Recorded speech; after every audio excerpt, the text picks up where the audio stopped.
இந்திய அரசாங்கத்தால் project tiger 1973 கொண்டு வரப்பட்டது. அதன் 50வது ஆண்டு 2023ஆம் ஆண்டு இந்திய அரசாங்கத்தால் கொண்டாடப்பட்டது. அதையொட்டி 2023 இந்திய பிரதமர் நரேந்திர மோடி அவர்களால் 2023 ஏப்ரல் 9ஆம் தேதி மைசூர் கர்நாடகாவில் ஒரு சர்வதேச அமைப்பு ஏற்படுத்தப்பட்டது. IBCA, international big cat alliance, சர்வதேச பெரிய பூனைகள் கூட்டமைப்பு என்ற ஒரு அமைப்பு ஏற்படுத்தப்பட்டது.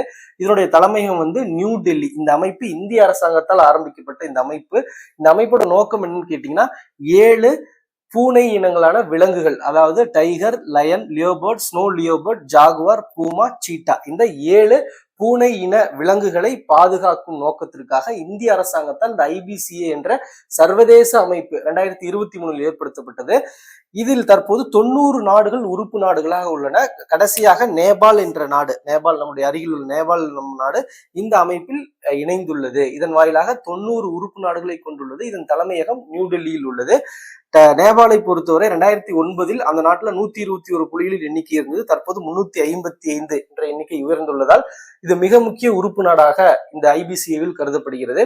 IBCAவை பொறுத்த வரைக்கும் இந்தியா ஏன் இந்த அமைப்பை முன்னெடுக்கிறாங்கன்னா, இந்த விலங்கினங்களை டைகர், லியோபர்ட், ஸ்னோ லியோபர்ட பராமரிப்புல மிக நீண்ட அனுபவம் கொண்ட நாடாக இந்தியா உள்ளதால் இந்த முன்னெடுப்பை இந்தியா எடுத்திருக்காங்க. இந்த இந்தியாவில் ஆரம்பிக்கப்பட்ட இந்த சர்வதேச அமைப்புல 90 நாடுகள் உறுப்பு நாடுகளாக உள்ளன.